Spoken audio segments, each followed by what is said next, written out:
The dawning of a new era in CSB sports. We're so awesome that even our school wants us. You got to come on here. AllNoiseRadio.com, baby. We need your support. We appreciate your support. Look forward to our show every week. Bringing you a wide variety of topics in the world of sports. Hockey. I like the new icing rules as well. A great move by the NHL doing that. You know, the Penguins still have all that talent. Their goaltending kills them.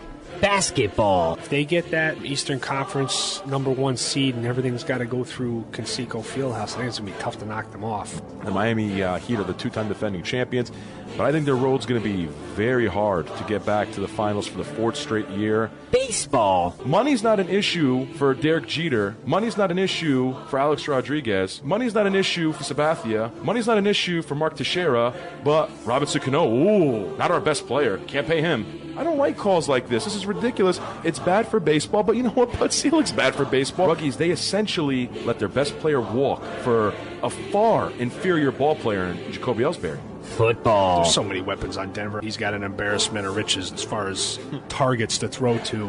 I don't think San Diego runs the football well enough to really compete in this game. Peyton Manning kind of answered the skeptics there. Didn't play well in the cold in New England. Do that with running the ball, getting first downs, sustaining drives, and let him get cold on the bench. You can't tell me he was trying to protect the field goal because there's no way you're kicking the field goal into the win from the 40. 6 goal-to-go plays in the first half and no passes into the end zone. Come on. The most amazing stat that I saw this Dallas' defense, they forced 4 turnovers and still lost the game. Get ready. We work hard. Love sports. The knowledge. I just want to make you look bad, Ruggs, because you always make me look bad with your sports intellect. The passion. Hey, Jimmy, you're going to be the best-looking guy on the unemployment line, buddy. What a disgrace. It's the Zuki and Ruggs Show on All Noise Radio.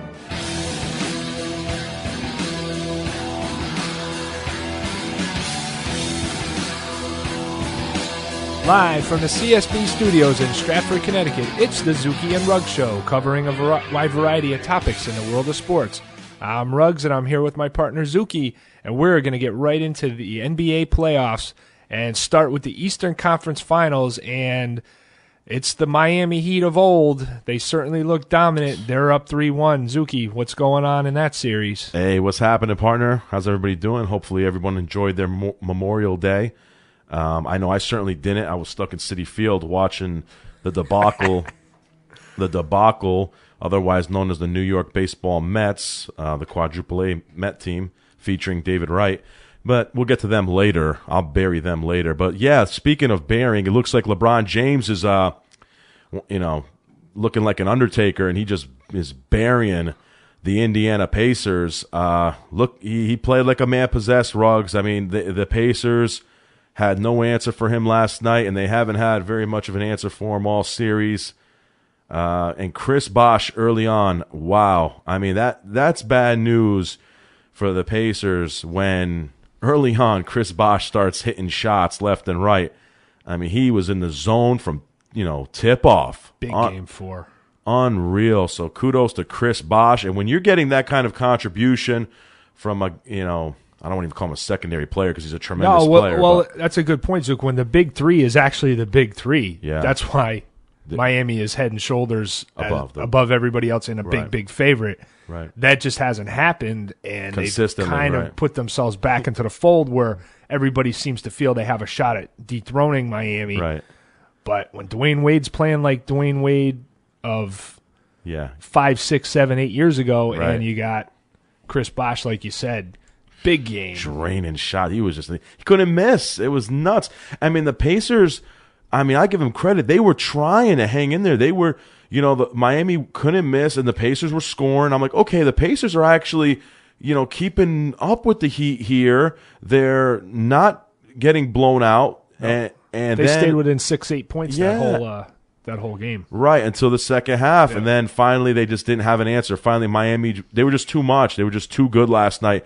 And the Pacers just ran out of offensive steam because they just don't have the offensive firepower to keep up with Miami when they're playing like that.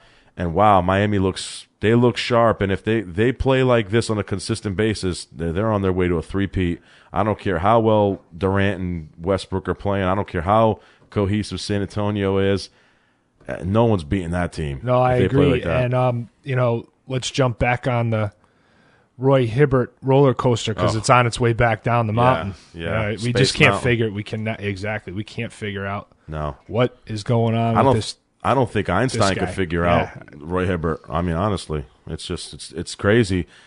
I mean, I can't put into words really, Ruggs. I mean, I don't think any experts can. I don't know if it's a mental issue, physical issue, if he's just a quitter, or all of the above. If Miami's front court's gonna outplay Indiana's front court, forget it. Just mail it in. It's over. Oh yeah, there's no chance. They don't have the backcourt firepower to stay with Miami if they're not getting the contributions out of the front court. Well said, Ruggs. I agree totally. And Paul George, way too passive.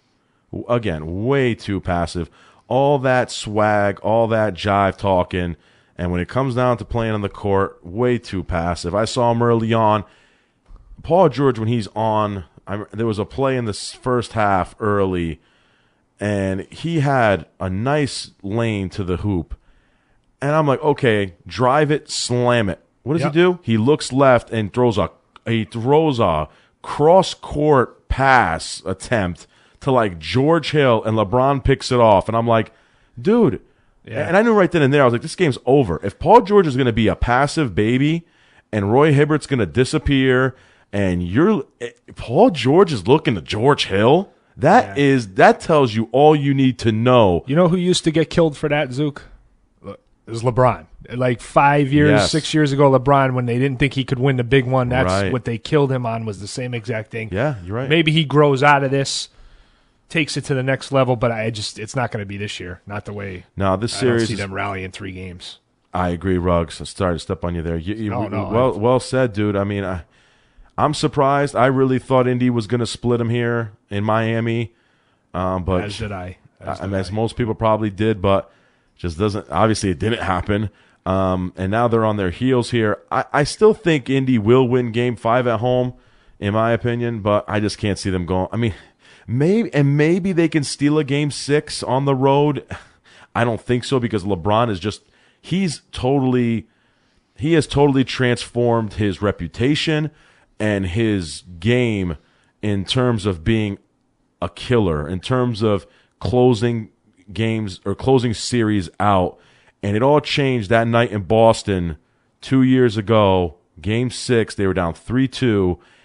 That was his moment when he had that turning point of his career. It was, and ever since then, he's been a killer. He doesn't let series go. He doesn't even let games go. And as I said, I think it was last week when they lost Game 1, he hates losing games. He loses one game and he takes it personally, and he comes out, with a vengeance, and he's looking to kill. And he's just been fired up this entire series. We see him with his being demonstrative on the court. And, of course, he's saying it's for his teammates and his fans, but come on. He hates the Pacers. And the fact that Lance Stevenson's running his mouth. One question for you, Ruggs, and this isn't the first time someone's done this to LeBron. What possesses these guys to talk trash to LeBron? I mean, why would you ignite that guy? I know. You think you're maybe getting the guy off his game by firing him up, but you've seen the results, the product of what happens when you do this to LeBron. Just don't do it to him. Some guys, you can get under some guys' skin and force their play to maybe not be at the level that it should be. LeBron's not one of those guys. No, not anymore. Perhaps when he maybe early in his career, and then maybe, like you said, maybe the immature LeBron may have gotten a little bit flustered and off of his game, but that hasn't, you said, since Game 6 in Boston. He isn't that kind of guy. No, he's unflappable, and he gets motivated. And we've talked about it before. The Pacers have some chuckleheads in the locker room. Lance Stevens, one question for you, Ruggs. You're the Pacers. I had this discussion on Facebook, actually, with a friend of mine. I didn't really get that much into it, but I answered the post. He tagged me in a post. He asked, Pacers, do they keep Lance Stevenson? I'm actually going to go out and say I think he's gone. I don't think they will keep him. I agree. I don't think they should. But if they had a choice, as an organization. If he didn't want what he's going to want for... I mean, would you make a hard effort to retain him? No, that's the thing, and I don't think they're going to, because I think he's going to ask for what they're not going to want to pay him. Right.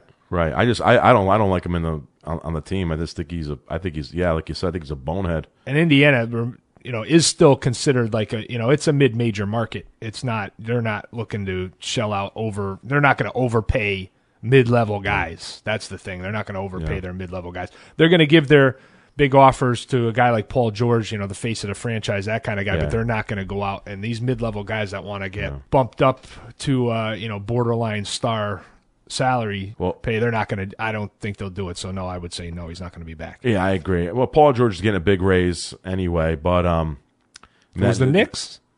Maybe they would go out and re-sign Stevenson. Oh, Lance Stevenson? Well, he's from New York. Yeah.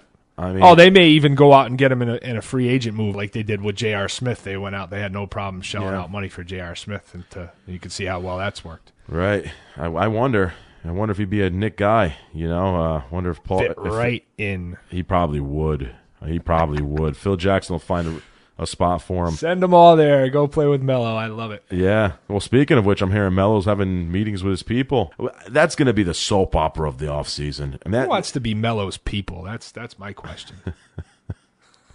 Maybe he pays well. He must just pay for friends. I don't know.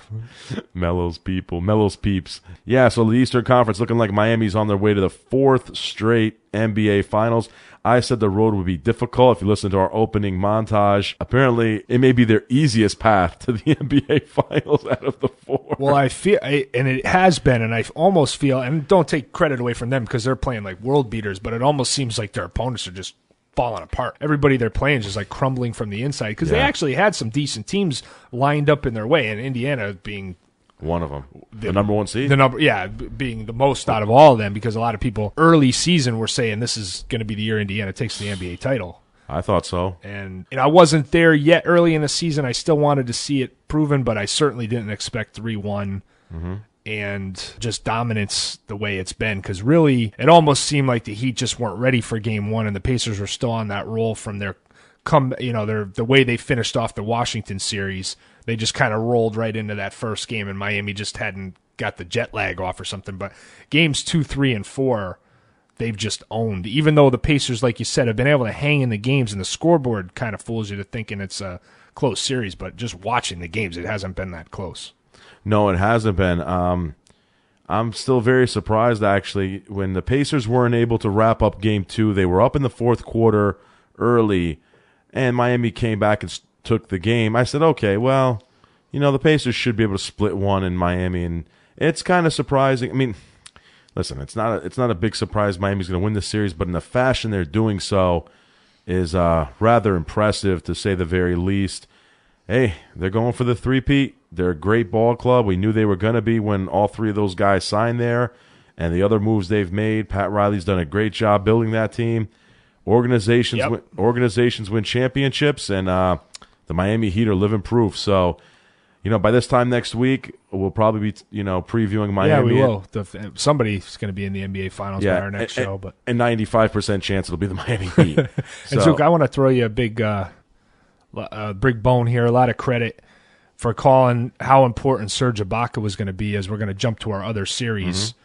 What a difference in Game 3 to have one player just totally transform the series. Now Game 4 tonight is all kinds of interesting in Oklahoma City, where that series could possibly be even at 2. If San Antonio gets it, obviously they've taken total control of the series. I mean, you called it, how important one guy in Serge Ibaka could change that Oklahoma City team. What do you make of what's going to happen tonight and then going forward in that series with a 2-1 San Antonio? I think I like OKC tonight. I think Oklahoma City is going to win Game 4 tonight. We'll see how Ibaka plays the second time around. He looked okay in Game 3. Looked pretty damn good. It was almost like it was his presence that made more of a difference than the actual it was play. almost a a la Willis Reed type thing there. Not as severe, obviously, but he does make a big difference. His presence is rather important to Oklahoma City. We all know that. I mean, he's a main piece to their team. If sometimes he's the second best player. Absolutely, he's the second most important piece to that team. And he's such a deterrent. His value is sometimes lost because numbers aren't there offensively, perhaps, or there's not a lot of tangible things you can look at and say, wow, he's one of the top players in the league at his position. But he is just, you ask anybody that's on the other team, they'll tell you how important he is, and they'll tell you he deters you from wanting to go to the basket. And that just changes the way a team, especially like San Antonio, who faces up to the basket so often. They don't play with their back to the basket like a lot of other teams do. They play facing the basket. They go at the rim a lot. Yep. And if you have a guy that's just keeping you away from the front part of that rim with his length and his athleticism, it makes, because San Antonio doesn't want to live and die shooting jump shots, getting away from the basket. That's not really their. They will not win that battle. Exactly. That's not their game. Right. Miami could live with it like that. They play a lot that way. Oh, yeah. Even Indiana, Oklahoma City obviously plays a lot that way. Right. That's totally their game. They could win with a guy like Ibaka on the other team, I think. But San Antonio, that's why the matchup's been bad all these years, and San Antonio hasn't done well. Now we figured it out. How come San Antonio has had so much trouble with Oklahoma City? They're such a great team. Well, the answer is probably Serge Ibaka, at least a big portion of that, and it's kind of being proven in this series. But yeah, thus far, after one game of Ibaka in there, he's kind of like San Antonio's kryptonite. He's a tremendous ball player, very underrated throughout the country, because when you think about OKC, obviously you think Durant and then Westbrook, but I mean, that team goes, as my opinion, as Serge Ibaka goes, especially when you're playing a team like San Antonio. Like I said, you can shoot the ball all you want, and that was proven in the first two games. But if you can't play down low, if you can't win the war in the trenches, you're useless. I know a lot of people, a lot of pundits want to say, "Oh, well, the big man is dead in the NBA, and you don't really need a big man." Baloney. Ask Indiana now. I mean, just watch that series when Hibbert's a no-show. Yeah. I mean, or even when Chris Bosh spreads the floor and he brings those guys out and opens it up for LeBron. I mean, it's just stuff like that. You do need an athletic big man. I know you don't need the traditional post-up center. You don't need Hakeem or Shaq. Shaq, exactly. And that's why maybe Houston hasn't thrived like they should, because I think they thought Dwight Howard, bringing him in, he was going to be that low post guy, the guy that you just dump the ball into, and he's not that kind of offensive juggernaut. He doesn't have that kind of shot. He can't do much away from the basket. Yeah, when you pull him away from the basket, he's seemingly nullified. So the traditional big man may be dead, with the guy who doesn't play away from the basket and gets kind of sinks in down low and doesn't come back out. That's maybe what's dead, but you need to have that guy around the rim that on both ends of the floor, the deterrent on defense, the offensive rebounder, the guy who can make the easy shot because jump shots just aren't going to get it done all game long for most teams, because the percentage isn't going to be there for you. A great call, Ruggs, and that's kind of one of the reasons I leaned towards San Antonio before the series started. Saying that, I still like San Antonio to win the series, even with a healthy Ibaka. I do like OKC tonight. Watch me be wrong. Watch San Antonio take Game 4. It's weird. My head tells me OKC is going to take Game 4. My heart is my gut, I should say, not my heart. My gut kind of is telling me San Antonio is going to take it. I don't know why. To me, this is the toughest game of the series to call. I kind of would have drawn the first three games exactly as is. Yeah. This is the one I'm having trouble with. I think I agree with you. I'm going to take OKC tonight, and I think San Antonio wins Game 5, and then I picked him in 6. So Game 6 will be another one that'll be a tricky game to call if it goes to that form. But I think maybe that's the one San Antonio finally gets, because I do feel San Antonio is going to get one of these games in Oklahoma City. I know. I get the same feeling. I mean, I will say with Ibaka back, that kind of I feel a lot better with my, saying the series is going 7. And I just don't feel it's a 5-game series. Because I think if San Antonio wins tonight, it's going to be tough for Oklahoma City to win Game 5. And I don't think it's going to be a 5-game series, so that's why I'm leaning toward Oklahoma City tonight. Good call, Rux. I'm with you, buddy. I agree wholeheartedly. But handsome bastard. Right back at you, buddy. Great weekend, though, and NBA does this on purpose. They load these games to, they take that day off so they can load Memorial Day weekend with a game each day. Done that as long as I can remember, back even when NBC covered the entire playoffs, East and Western Conference, they would do the same thing. They would just have one game a day, but it would be all Memorial Day weekend long, so the basketball junkies could get their fix. Excellent job. The only thing you miss sometimes, you used to get some afternoon games a little more often in the NBA playoffs. That's few and far between now. You get your occasional 3:30 playoff game, but just anything a basketball lover could want on Memorial Day weekend. Mm-hmm. And we're going to talk about something else on Memorial Day weekend that's a tradition, and Zuki was part of it yesterday with the the national pastime, and he got to see it up close and personal at Citi Field, and we're going to talk about that when we come back from our break on the Zuki and Ruggs Show on All Noise Radio. Do you hate your GPS? Of course you do. That's the point. They're emasculating, but are they really emasculating enough? Well, they are now. Oh, sure, take this route. Why don't you just ask them to steal our hubcaps, you dummy? Introducing the Navigational Annoyance Guidance System, a.k.a. NAG. Hey, eyes on the road. We don't want to die. With NAGs, you'll be so irritated you'll have no choice but to follow the right road. Order now and get the maternal sound-alike chip absolutely free. I can't believe I gave birth to such an idiot. NAGs. Order now, damn it.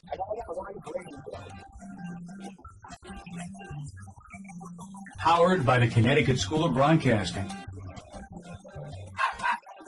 Awesome. Talking sports. All right, B-boy. Who's the one and only master? It's the Zuki and Ruggs Show. CSB Sports on All Noise Radio. Back on the Zuki and Ruggs Show. We're going to talk a little baseball now as the weather warms up. Kind of fitting to get into action on the diamond. And if you want action, you go to Citi Field and watch the Amazons, right? Oh, if you want to get sick to your stomach, you go to Citi Field. You know what, Ruggs? It's official. I am officially fed up with the New York Mets. They are an absolute joke, an absolute disgrace to the game of baseball. They are a disgrace to the city of New York. They are an embarrassment to the city of New York. They're an embarrassment to fans of the Mets. They're an embarrassment, actually, to even exist. They should be ashamed to exist. I don't know what spell they put David Wright under when he signed that extension, but if David Wright is not in his luxury apartment in Manhattan right now, regretting every moment he signed that contract, then he's just an unconscious loser who's just a glutton for punishment and enjoys just being tortured. He's perverse. He enjoys being tortured. I mean, this team, Ruggs, is an absolute joke. To have this young guy, Jacob deGrom, on a rather warm Memorial Day, he pitched his heart out. Okay, he had 5 walks. He had some control issues. He threw 122 pitches. A little surprised Terry Collins left the young man out there to even throw that many pitches, but nevertheless, I enjoyed it. He was still bringing the heat after over 120 pitches. The kid, he left his guts out there for 6 2/3. Here comes this crappy, maligned, cheap bullpen. It's a $2 bullpen. I'm sitting in some expensive company seats that I didn't pay for. I mean, please don't envy me. You shouldn't. And I'm sitting in this $2 billion stadium, however much it cost them to build it, well, probably over $1 billion. It's a beautiful stadium. Oh, by the way, it's too bad the team that plays there sucks.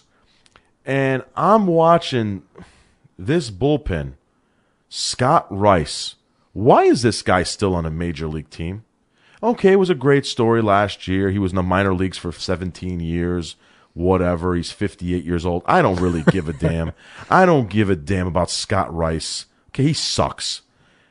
Why is he still on this team? And then, he gives up a home run to Gabby Sanchez.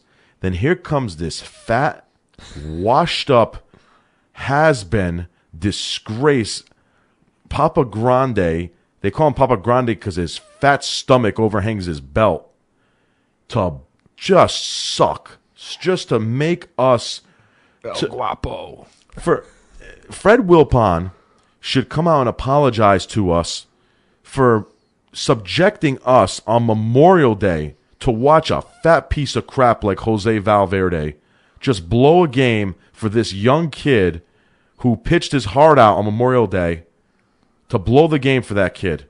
And then you turn around and you cut Jose Valverde after the game. Big deal, Alderson. How about you cut yourself? Because you suck. And then I got to watch this Chris Young, who absolutely sucks. Okay?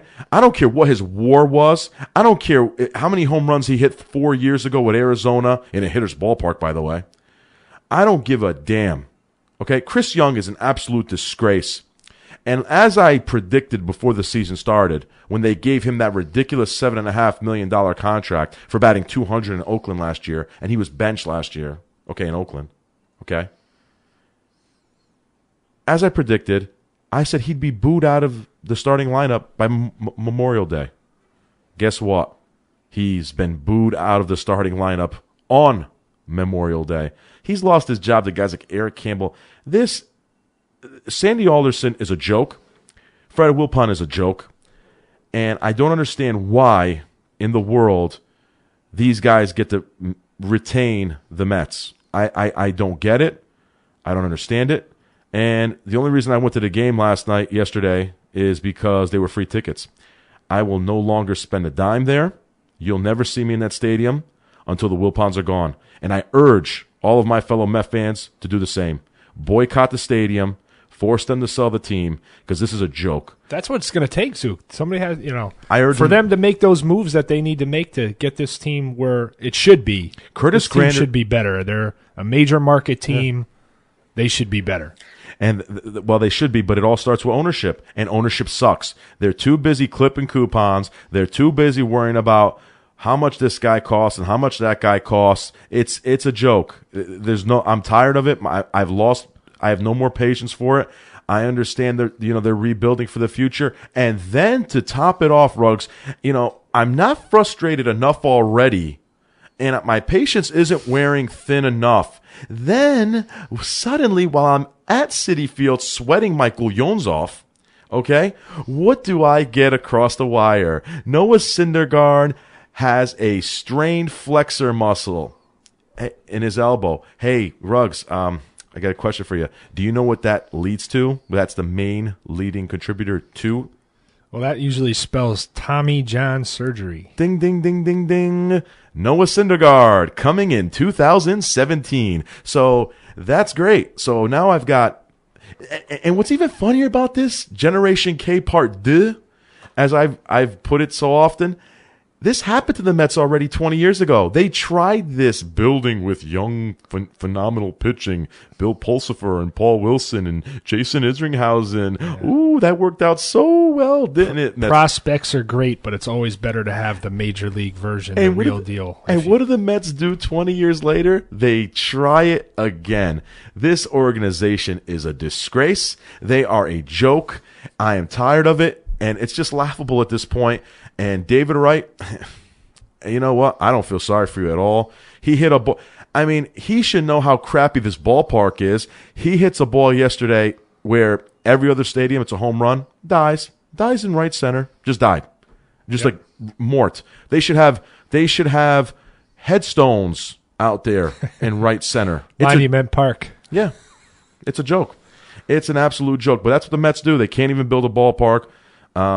They can't build a team. They can't do anything. I don't even think they can go to the bathroom right. I think Fred Wilpon poops himself. Zook, though, that you notice with teams that don't spend, where it really shows up is in a place like the bullpen. That's where you get that's the difference between the teams that can pay or choose to pay, because the Mets can pay. Come on. They can pay. Yeah, can they? They choose to pay and maybe overpay sometimes, and you don't want to use teams that overpay as examples of good ownership and good management, because it's not. But teams that can throw a little extra money to pad that bullpen and increase the depth of the bullpen, those are the teams that tend to, especially later in the year, because it's early still. You don't see the fruits of those labors until later on in the season. But later on in the season, it really shows through. The teams that have the extra horses in the bullpen that haven't worn through and blown out what bullpen they did start with, because teams can make dramatic improvements in bullpen over at the beginning of the year, and then at the end of the year, they can be a tremendous bullpen. And after being awful early in the Yankees did that for years, had just awful bullpens that Torrey and others, management figured out a way to get them to be playoff ready. Right. And then they showed up and everybody was talking about how great the bullpen was. It was a bullpen that was getting maligned and trashed early in the year. But they had the depth to do that. They had the resources that they chose to use to, in a lot of cases, overpay, overstuff the bullpen, go and get guys to fill in gaps that, maybe it looked like, why do they need this guy? Why are they spending the money? Because later on, when things wear thin, you want to have the glue there to hold spots together and be able to go matchup for matchup in a spot and not have to leave a guy out there who's going to, give up that big 3-run homer because you didn't have the guy to go get the lefty out with. You didn't have the hard throwing righty to go in and match up when your opponent went to the bench, pulled the big bat off. You didn't have the guy to go match up with him. And Torrey always had those guys. LaRusso always had those guys. Mm-hmm. The guy, that's where it shows up first. That's where it hurts you the most when you don't spend. Is in the bullpen. It's a good point, Ruggs, and you saw it with the Mets yesterday, and you've seen it pretty much all year. The bullpen's a joke, and they just don't spend any money. I don't think they're clueless. They're clueless, Ruggs. They're a clueless organization, and it starts with clueless ownership. Sandy Alderson, I don't know if he's handcuffed because of frugal ownership, or if he's just playing. Experimenting here. He tries to find these reclamation projects, and it just has blown up in his face this year between Jose Valverde and Kyle Farnsworth, and even Matsuzaka's been but for the most part, he's a bum. Colon's been inconsistent to say the very least. This team has just embarrassed the borough of Queens and Corona. It's just I'm just fed up, Ruggs. And this idea, the funniest thing about this whole thing is when these guys come on and say, oh, we're only a couple years away. Oh, just be patient. Really? Folks, that's a lie. They're not a couple years away. Okay, they're not. They're really not. They're a couple years away if everything hits just right, if every prospect comes out to be just the way they expect them, if there's no injury. That's a lot. Anybody can say that. Honestly, any team can really look through and say that it's you got to be. It's just Ruggs. I know what you're saying there, but you're right in a way. Yeah, if Darno turns into Buster Posey, if Lucas Duda turns into whatever, a great first baseman. I can't even think of one right now. I'm so fed up. I wouldn't even whatever. If But let's be honest. I know the farm system, it's not that great, bro. They're talking about, they're hyping up. Now they're hyping up this Brandon Nimmo, whatever the hell his name is. Finding Nimmo. Okay? They better find him. Yeah, he better find his way to the big leagues if he's that good. I got to hear about all this crap. Den Decker, he made the last out yesterday's game. Don't care. I don't want to sit here. They've already been bad for a half a decade. How many more years are you going to make Met fans wait? It's a joke. Freddie Wilpon, Jeff Wilpon, stop going to your country clubs. Stop flying in your private jets. Okay? Stop being slumlords. Stop giving your money to Bernard Madoff and put some damn money into this team. Okay? But the problem is this. The ship has sailed on these free agents now. Okay? Because next year's free agent market is a joke. It's Hanley Ramirez and a bunch of nobodies who isn't going to the Mets. No. And I think you got Michael Morse, who that's a guy the Mets could have made a run at this year, who's tearing it up in San Francisco. But no, we don't need him. We got Lucas Duda. Or how about this one? We've got a god at first base. What do they call it? They had a plethora, but they used the term. I think it was a god at first base. I think it was a gaudy. They had a lot of first basemen. Are you kidding me? Ike Davis stunk. Lucas Duda sucks. It is an absolute joke. So, honestly, let's look at the Mets here. They have, they are 8 positions short of a major league roster. It is a debacle. Curtis Granderson sucks.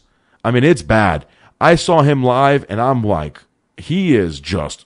His approach to the plate, he looks lost. Jacob deGrom had 2. This kid, Brandon Compton, pitched for the Pirates. I think he was their 15th best prospect in their farm, and he was dazzling. He was at 80 pitches after 7 innings. The guy was unreal. Jacob deGrom had 2 hits off this guy, and Granderson can't even get the ball out of the infield. His bat looks slow. I don't know why. It just doesn't. He's not getting the. Maybe I don't know if it's the hip turn. I don't know. He's just not getting around. How about the fact that he just sucks? I don't know what it is.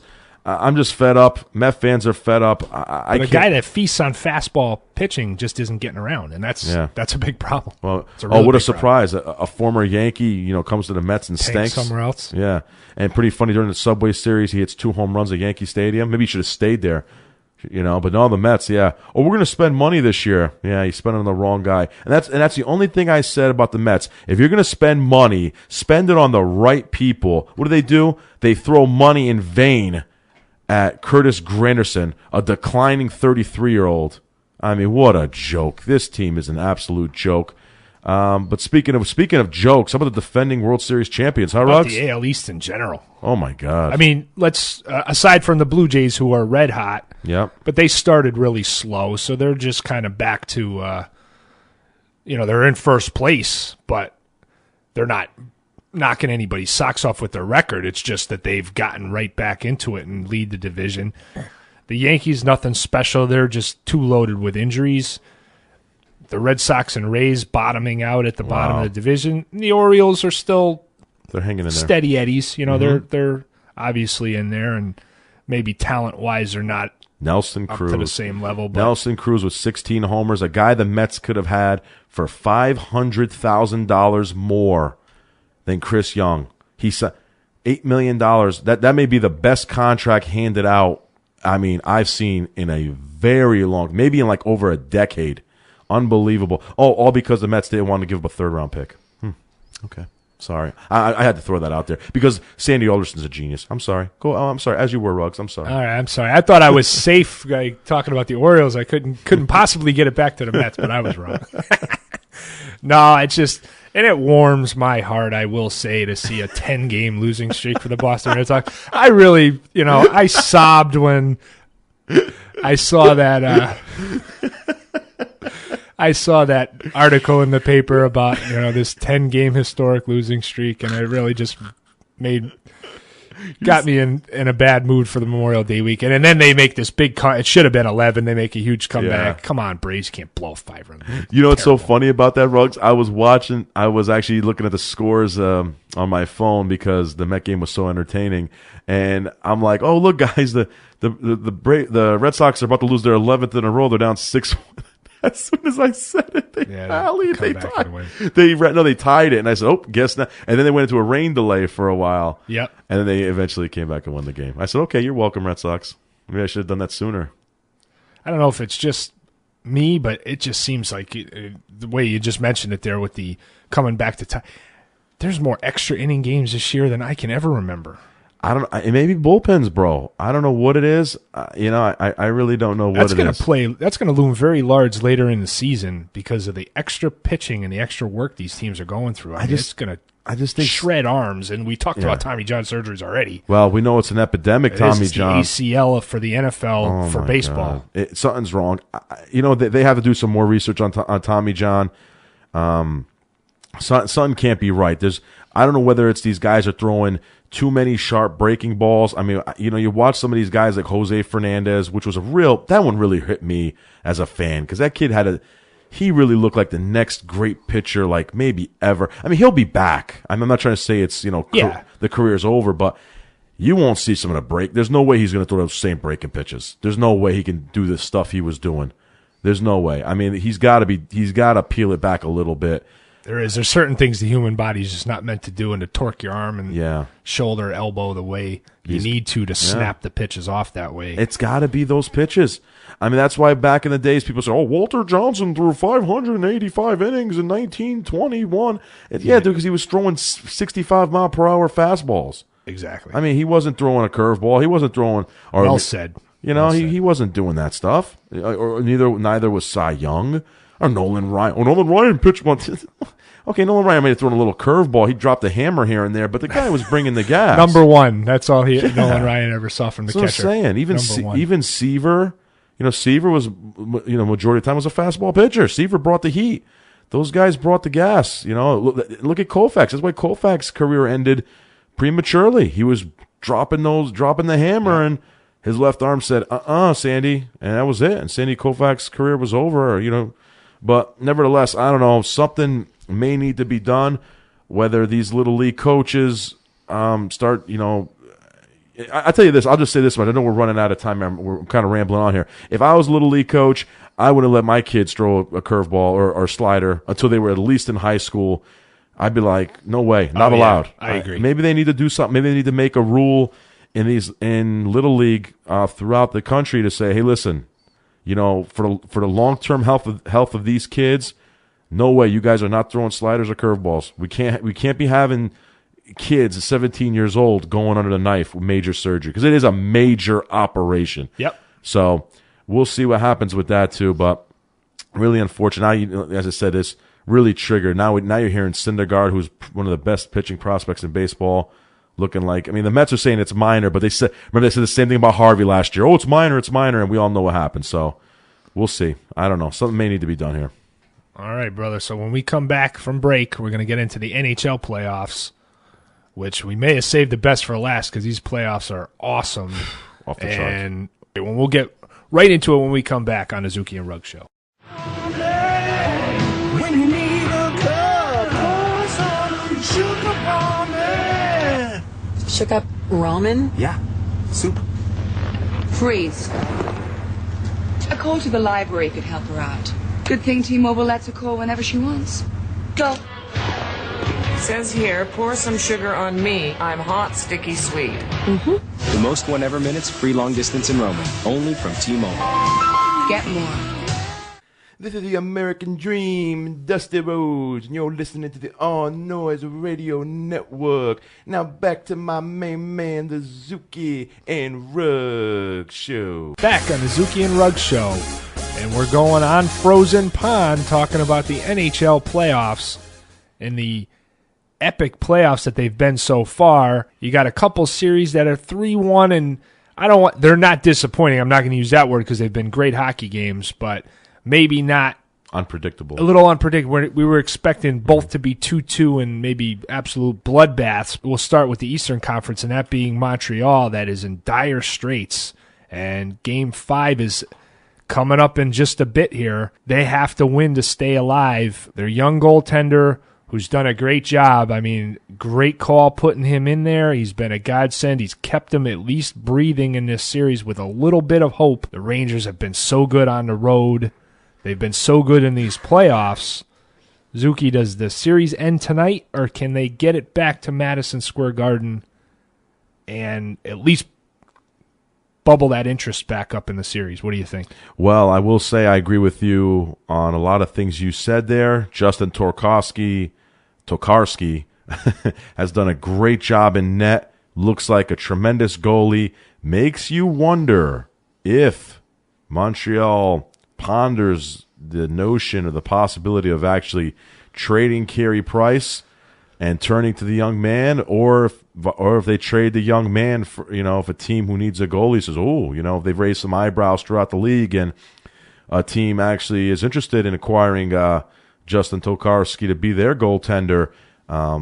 We'll see how that goes during the offseason. But in this, during this series here, the two games in Madison Square Garden were really epic. Game 3 was tremendous.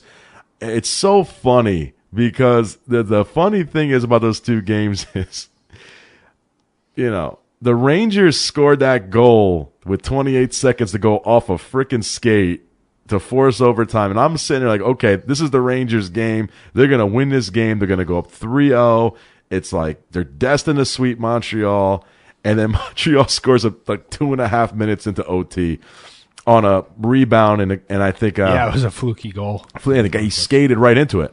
The puck came up off of Lundqvist, and the guy, he was actually skating. He skated right into it. Like, whoa. He didn't even know what to do. He was trying to push it in. Yeah. But he did. He actually, I forgot who it is now. I'm sorry. I sound like an idiot, but I forgot who it was who skated into the puck, and it went in, and the Montreal got their victory. And that's a game you would think after a dramatic goal to tie it late, you would think the Rangers would win that game. And then you look at Game 4, and you're thinking Montreal scores a goal late, and it's going to OT. You're thinking, okay, Montreal's going to win this game, and they're going to tie. They're going to even the series up at 2, and then the Rangers win the game. So really unbelievable. And we'll get in a second into St. Louis. Just an unbelievable performance in these playoffs, but what a shot that was to beat the kid there. And actually, you can make a case that he outplayed Lundqvist in the 2 games at Madison Square Garden. I mean, absolutely. I mean, just it's not crazy to say it. But the 2 games in Montreal, obviously were totally Lundqvist and totally the Rangers, and that's why they Lundqvist has been amazing. Even if you look at some of the goals he's given up, I think he gave up 5 goals in those 2 games, but I mean 3 of those goals were fluky. I mean, he gave it to Montreal. He had a couple go off some skates. He got screened. And Lundqvist has still been tremendous. Tokarski's been tremendous. To answer your original question, though, I will go with Montreal to win tonight. I just have this feeling that they're going to be into it. They're going to be desperate. They're gonna go all out in this game. I have a hard time believing a team like Montreal in that venue is going to lose 3 home games. No, and I agree, and I would take them in a second. It's just the Rangers have been so good on the road. They've just seemed to win every big game away from the Garden. They've played much better on the road in these playoffs. Yep. Generally, that's a good sign for a team in the playoffs. When you play that well on the road, usually those are the teams that end up in the Cup finals. And we'll talk about the other side of the coin, the West, because it's kind of been the same thing. But you want to laugh? I think the Rangers are listening to you because as we speak, it was 1-0 Montreal, and you just said that, and the Rangers just tied the game at 1. So I guess they were listening to you. So it has started. Yeah, wow! I didn't realize how late it had gotten here in lovely Connecticut, but it's nice day. It's beautiful. It's still like 80 degrees out. Yeah, it's a nice day today. Gotta love that. But absolutely. Still think Montreal's got an excellent shot at extending it in that building. Like you said, to lose all 3 games at home just doesn't seem like it'll happen, but the Rangers have been, it's like the immovable object against the irresistible force. Like, what's going to give tonight? Yeah. And it's only a matter of time before the Rangers win this series. Exactly. Whether it happens tonight, I'd love to see them do it in New York, but I think, at this point, you don't care. You just want to wrap up this series, get that 4th victory, and go to the Stanley Cup Finals. I mean, it's really exciting. I'm really happy for the Rangers. I'm sure as you are, Ruggs. It's been 20 years since the Rangers won that Stanley Cup and went to the finals. They've really had some disappointing years since then. They really had a lot of years when they, before there was a salary cap, they'd have the highest payroll in the league. They were spending money just to spite themselves, and never worked. They had years where they couldn't even make the playoffs. They had the highest payroll in the league.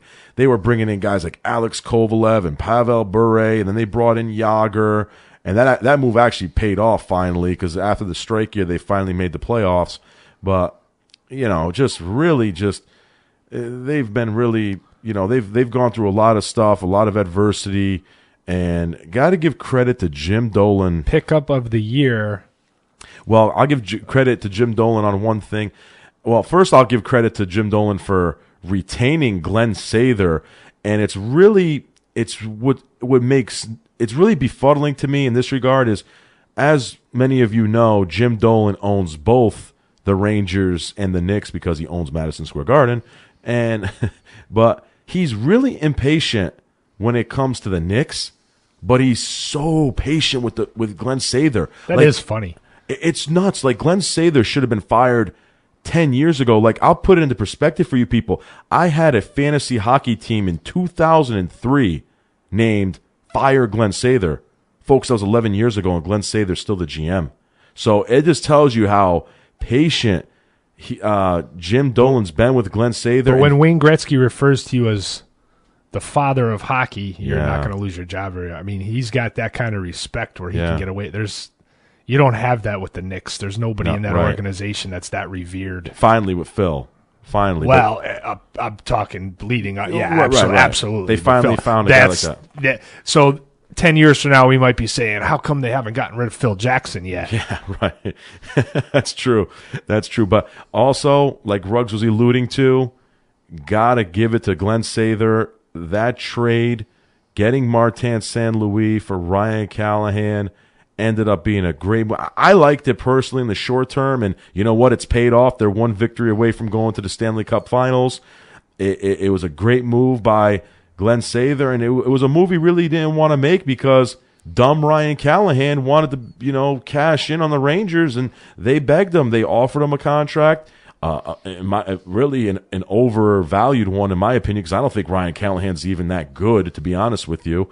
I think he's actually really overrated, but that's what happens when you play in New York.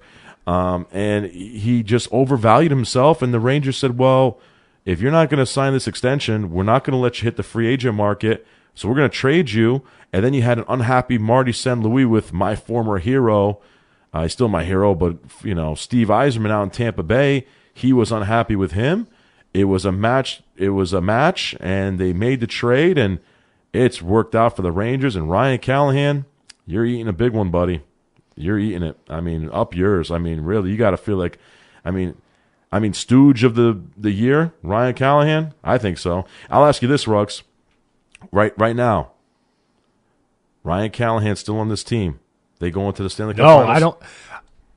I don't know if they would not be able to go to the Stanley Cup Finals because the way the pairings have broken, they haven't gotten anybody I don't think they could have gotten through so far, but they're not winning the way they are. Ryan Callahan doesn't take over these playoffs the way St. Louis has taken over not only this series with Montreal, but just the playoffs in general. I mean, he was huge against Pittsburgh to advance. That would have been the one team that, without him, it might have been the team that they couldn't get through. But I still would have liked them going into the series. It just was one of those years I was just not high on the Penguins. Like I just felt going into the playoffs like they have holes. They're overrated. It's smoke and mirrors. They're not as good as people think they are, and they're going to fall. So maybe they would still be here, but I wouldn't feel the way that I do about them with the way San Luis played going into what looks like an inevitable cup final against either team. And we're going to get to the West right now. But no, I don't feel they'd be in the same position. Whether or not they'd still be alive, I won't answer that definitively. I would say probably not, though. I would say definitely not. To be honest with you, I mean, I would say not because Ryan Callahan, because Lundqvist maybe still could get you there. It's one of those things like if he's standing on his head, you can. San Luis scored so many big goals. He's been huge. His goals have been huge. I mean, it seems like a distant memory when San Luis, what was it, 1 goal in 18 games or something, and people were like, "Oh man, this trade is awful. San Luis is a bum. He's old, too old. What were the Rangers thinking here?" And now the guy. He's like the king of New York right now. He is. He really is. So top of the world. Kudos to Marty St. Louis, who's just a tremendous guy, tremendous player, going to be a Hall of Famer eventually. And and of course we all know what happened with his mom, which was really unfortunate. Really right before Mother's Day too.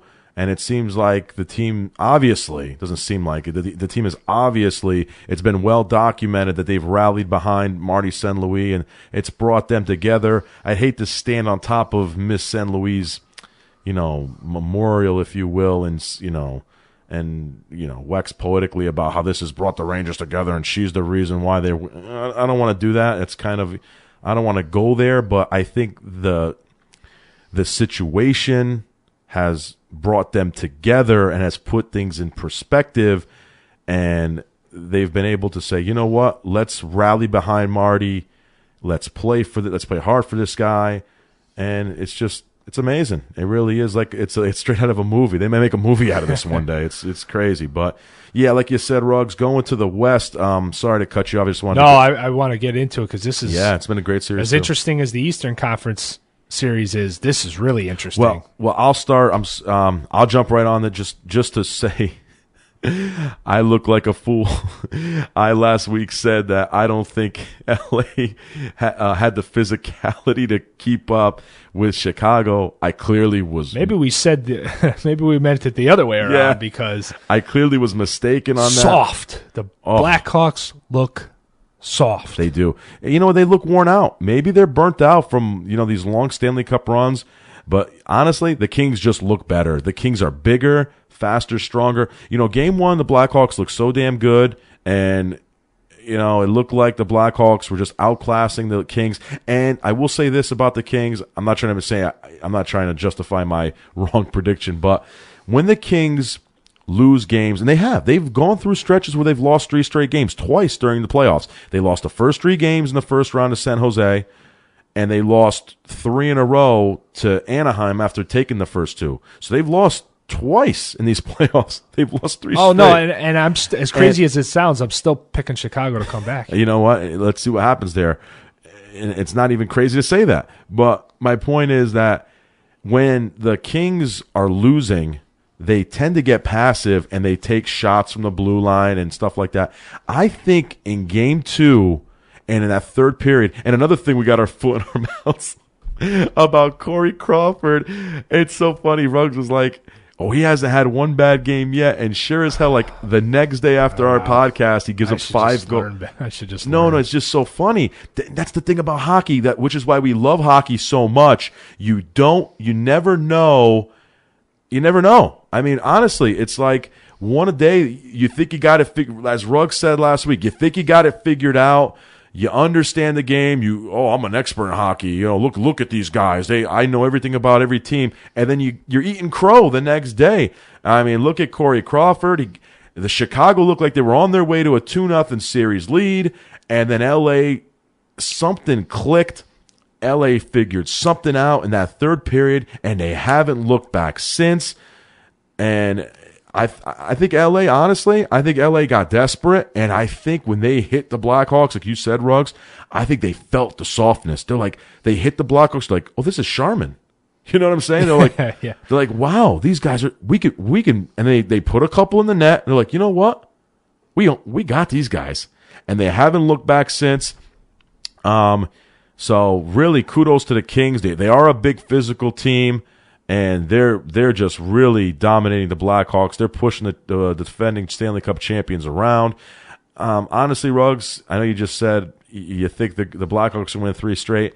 I would believe that, but it's not like Detroit last year with the Blackhawks, where Detroit was getting some lucky breaks and some bounces here and a goal here, and it really, the Kings are just dominating them. And they can't figure out a way to stop Doughty.